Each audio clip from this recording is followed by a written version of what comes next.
there's been this debate happening. So first of all, let me rewind like 8 years. I was back on Fox TV at the time, and of course, Seattle was on the front end of this, dramatic increase in the minimum wage.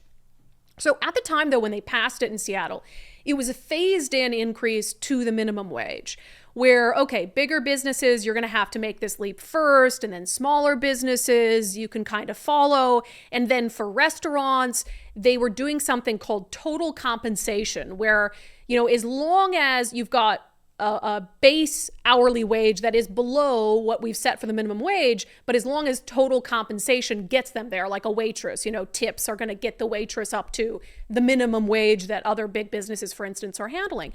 So, well, the clock ran out on that. The clock ran out on the phase in, and all of a sudden restaurants are faced with having to increase the minimum wage and total compensation not being factored in. And they went to the city and said, look, we know that this gradual increase was happening, but we're living in a much different economic reality right now. And the truth is that we can't afford that. We'll have restaurants that have to close their doors. And apparently the city doesn't care. Apparently the city doesn't care. There were some rumblings in the city council of, we really need to maybe extend this or prolong this for some of these restaurants because they're going to fold. And then unions are so powerful that all that went away. This from the Capitol Hill Seattle blog. Seattle set to let minimum wage tip credit expire. Seattle political leaders will not push forward to extend the city's tip credit. Now, small restaurant and bar owners are preparing new solutions to make ends meet, including plans for significant service changes. So, despite the economic reality for many restaurants in Seattle and across the state of Washington, there is no interest from Seattle political leaders to try to cut them a break. This segment is brought to you in partnership with our friends over at Future 42. Turn your frustration into action at future42.org. So one of the groups that's understandably very concerned about this is the Washington Hospitality Association, and their members are, a lot of restaurant owners, big and small. The president and CEO of WHA is Anthony Antone, and he was nice enough to join us today to talk about what it means for these restaurants when that tip credit goes away. Tourism and hospitality specifically, your sector, how has it been doing? It's been a tough 2024. Okay. To be honest with you, it's actually really interesting in that there's some dichotomy. The urban areas are really struggling. So downtown Spokane, downtown Seattle, Tacoma. But this year, when you look at the sales per units, we're pretty much down, with Seattle leading the way of being down. And when you look at Washington's, we are 60% less profitable than the national average. Gosh. So the profit margins for restaurants in Washington are down to 1.5%. Which is simply just not sustainable. No, and we've seen that. We cover stories here and there, and I know there's a lot of issues, and I know it's complex. We just had the Spokane restaurant tour on who said, I can't do it anymore. I got tinfoil blowing in my door when I open it up from drug users. For you, what are the challenges for the hospitality environment in especially those urban areas? Well, I think one, in the urban areas in particular, we're seeing trouble with traffic. Meaning the convention centers are not full. They're not back up to the 2019 level, which we talked a lot about. When you close down a state, we sell those conventions 4 years earlier. So this should have been the conventions we were selling in 2020, but we were closed. And so, and other states were open. So people who would have booked here booked in the states that were open, from Houston and Texas and Louisiana and Florida. And even Nevada was open more than we were. And so they got a lot of our convention business, which we're now trying to recruit back. So we have to get back traffic. And the downtown areas have to get to a place where the neighborhoods want to come downtown to eat. Yeah. And right now that's a struggle. It is. Then there's cost and elasticity. So we're seeing major increase in several different costs here in Washington. Certainly the minimum wage is one of those, but there's been others from the new overtime rules about who can be salaried and how those work, for other taxes and varying things in different areas. And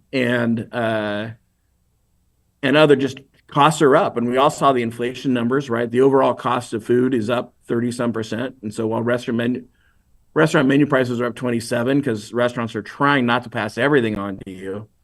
At some point, their costs go up. So we're seeing some elasticity, and the customers are saying, there's only so much I'm willing to pay now on the other end.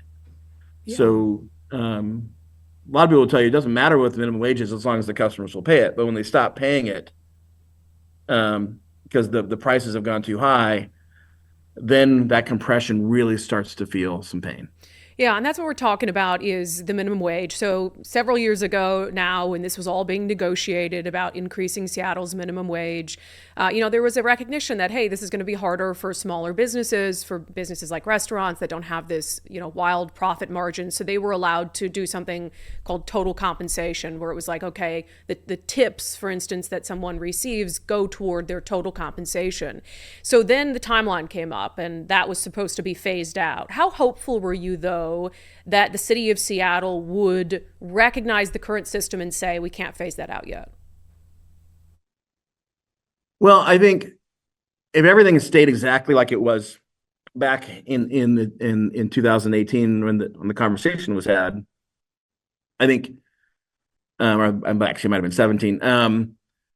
I think we knew it would be tough to change it. But what we were assured was if the economics change, if there's big variables, of course we'll be there to help small business. If something goes awry, of course we'll be there to assist. And if something comes up we can't foresee or you're still having challenges with us, of course we're willing to help you. Well, we had a pandemic. We had record inflation. We've had massive struggles with workforce, and we've had downtowns deteriorate and traffic be down. There's a couple things that have happened since then that we did not anticipate. And so the minimum wage that we're thinking might be around $18 and something has now been close to 21, a massive increase. And so when customers aren't willing to pay the higher prices anymore and the traffic is down and our costs are up, we were taking them up on the offer to say, please help, because things are different. And then labor said, hey, this is our city, and we don't want you to help small business. And that was heard. And so I know this since the announcement, we're going to do a lot to help small business, but we're at a point where words really don't matter. Action's going to matter.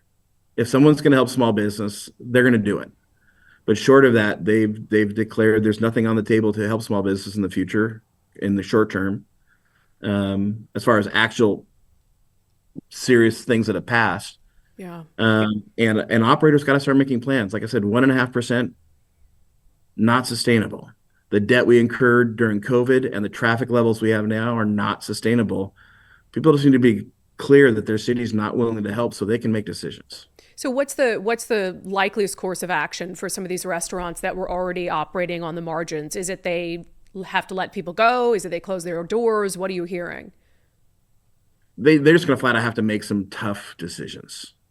And the tough decisions in front of them, certainly one of them is walking away from their dream. Most of our folks are small operators. It always cracks me up when people portray these issues as these major corporations.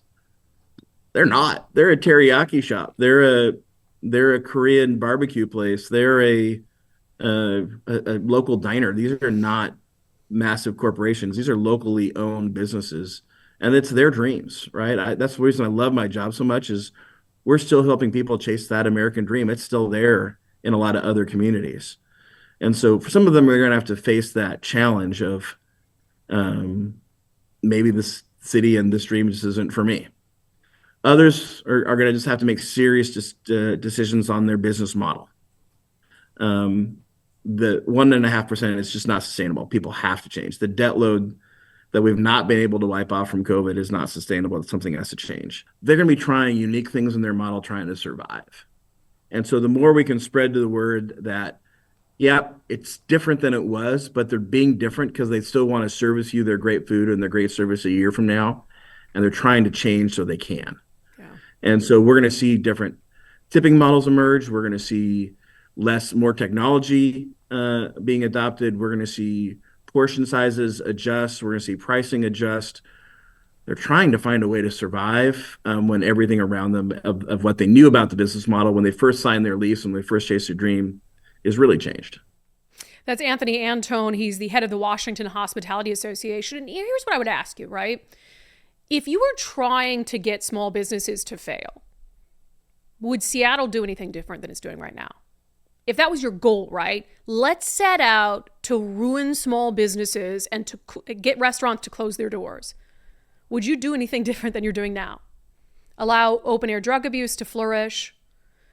Vilify the police so you have the lowest number of police officers you've had as an agency in decades? Tax small businesses to death? Raise the minimum wage to the point where it's out of their reach and they have to decide, do we close our doors? Do we just raise our prices? Then we don't have any customers. I mean, really, what else would they do if the goal was to get small businesses to close, to force them to fail? And the same for Washington State. You know, keep them shut down during the pandemic for longer than other states in the nation. I mean, everything that they're doing, this is the obvious outcome. And so anyone who's in power right now in Washington State who's trying to convince you that they support small business, that they want to make sure that restaurants can thrive and succeed, I would point out all of these things to them and say, okay, then why are you doing all of this? Why are you doing all of this if that's your goal? That segment was brought to you in partnership with our friends over at Future 42. Turn your frustration into action at future42.org.